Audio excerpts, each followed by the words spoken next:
The deals are more complex, they're layered. There's much more partners in the room. They're much more open to subscription consumption models than generations gone by. Finally, everything's digital. They're willing to spend $1 million on a solution without ever meeting with a salesperson. All this is coming in and it's all feeding into marketplaces. And this is another prediction that we might have undercalled. So while we're calling 45 billion by 2025, you might have just heard AWS's financial results, and they told Wall Street they have 143 billion of future cloud credits or customer commitments that haven't been delivered yet. So that's one of the hyperscalers, and that's one of the 20 marketplaces that we think will grab about 80% of this opportunity. Join our 5-week course on cloud marketplaces and learn how to tap into the $250 billion spend that enterprises have committed to AWS, Azure, and Google Cloud. Discover the future of go-to-market with Roman. During weekly sessions, you'll learn how to leverage this fast-growing channel and network with industry experts and partnership leaders. We'll dive into marketplace strategies, internal buy-in, building relationships with the cloud, and mastering co-sell. Join our upcoming cohort. We lucky to have Jay McBain. Thanks so much, Jay, for this overview. How do you see companies and sort of executives behave differently because of that? I mean, obviously, everyone sort of recognizes trend.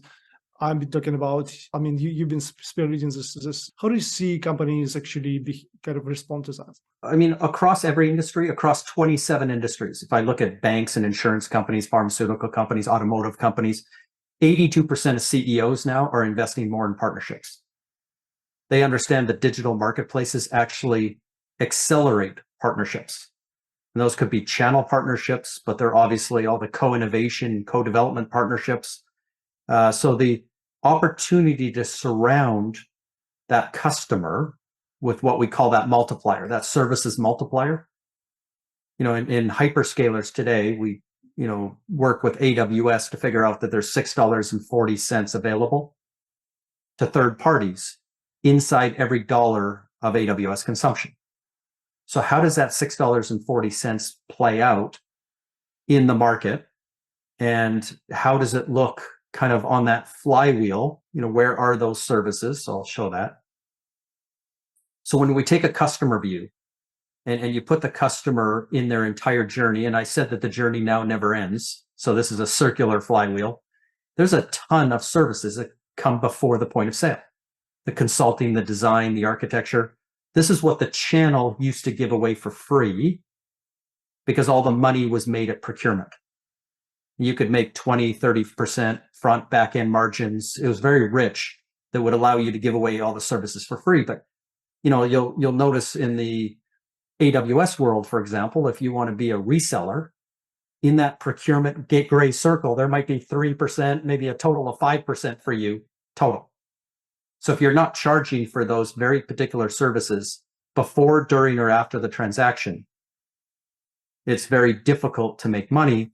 And we now know the delivery models in that as well. So all of this, circular flywheel, all of this economics of partnering now get delivered in a marketplace.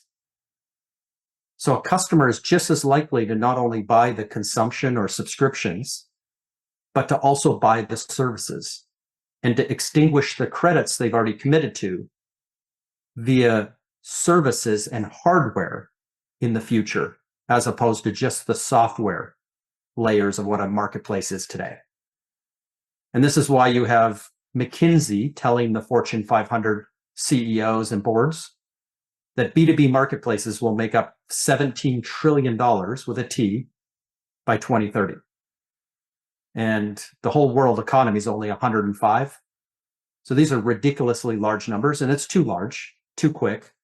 So that forecast will not play out.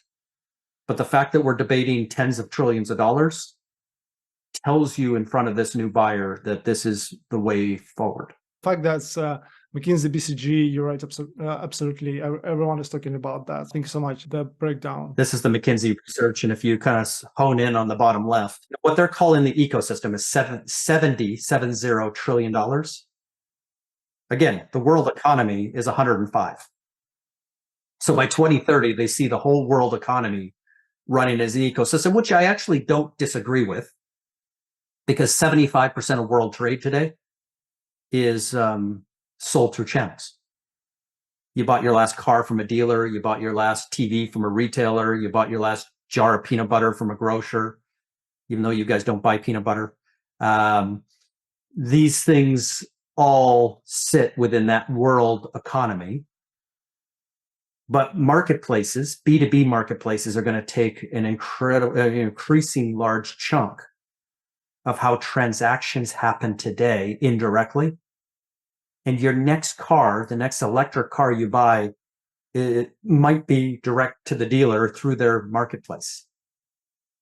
And 91% of you want that to be partnered with Apple or Google, CarPlay or Android Auto.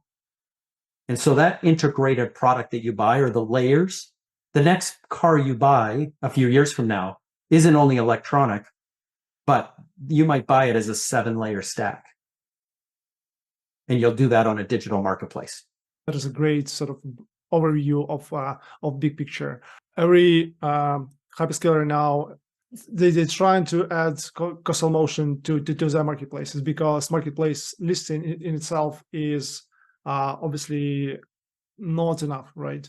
So I'm curious, like, what do you see of like what is a smart sort of companies are doing, and like how sort of marketplaces are adjusting to this kind of new motion?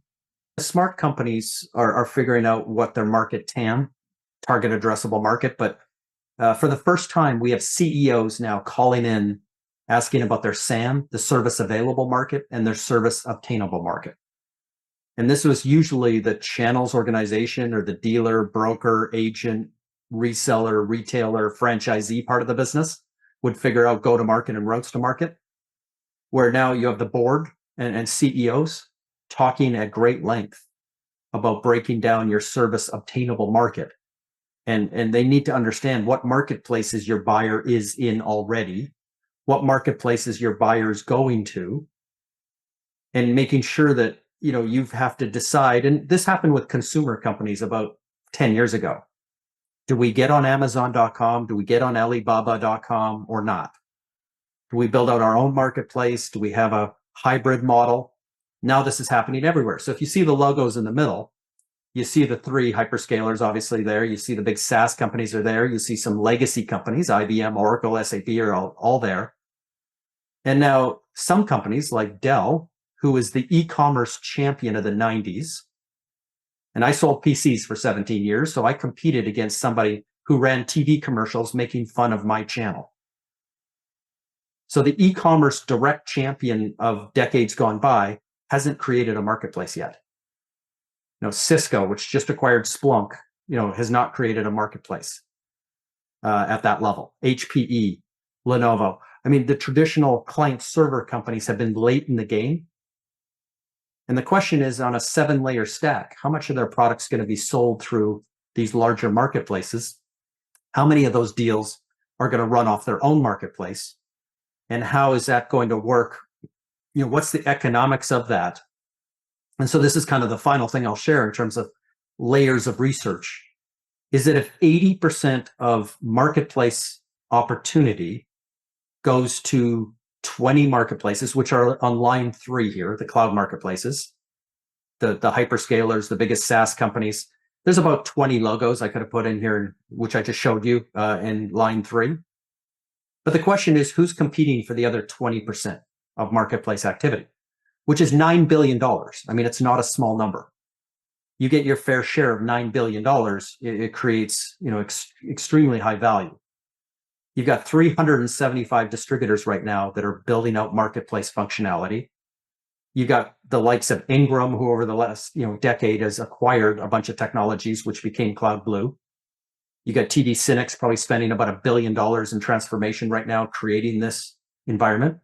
In our industry, 73% of the $4.7 trillion business and government spend go to, through, and with channels, 73%.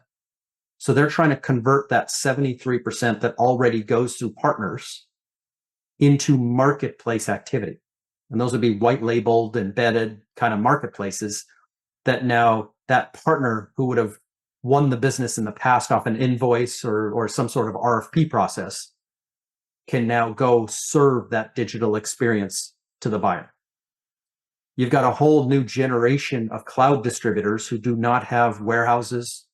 They don't have capital credit facilities. They don't have logistics, but they ship a lot of software. Pax8's the fastest growing distributor on this entire slide, fastest growing company on this entire slide. And guess what?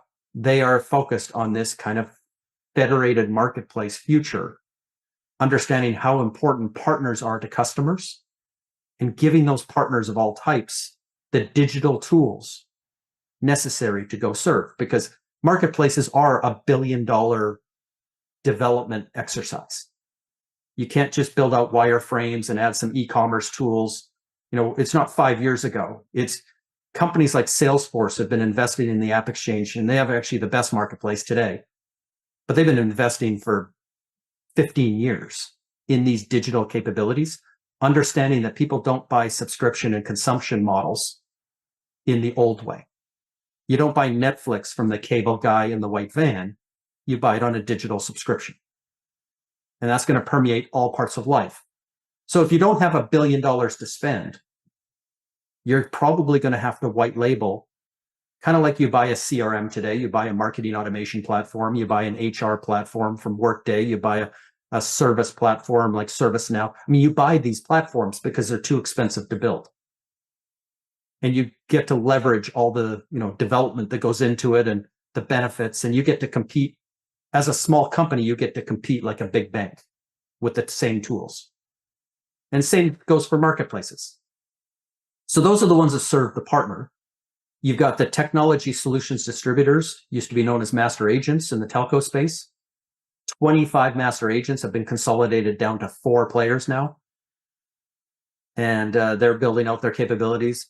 The big aggregators, big resellers, have obviously had digital e-commerce tools in front of their clients, but they're actively building out these marketplace functionality as well to take that customer relationship and avoid them going to a Microsoft or a Salesforce marketplace, and they'll stay on a CDW, Insight, CompuCenter site. 82% of customers today, over 100 million of them, will outsource some or all of their IT to managed service providers or managed security solution providers.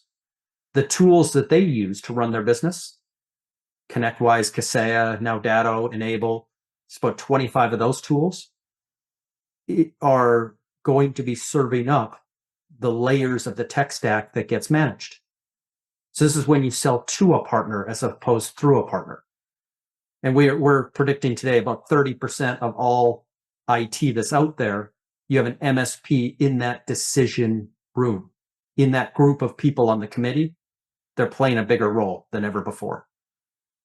And finally, in that white labeled world, I showed some slides previously, but over in Europe, Miracle raised 555 million as a marketplace, white labeled marketplace, embedded integrated marketplace.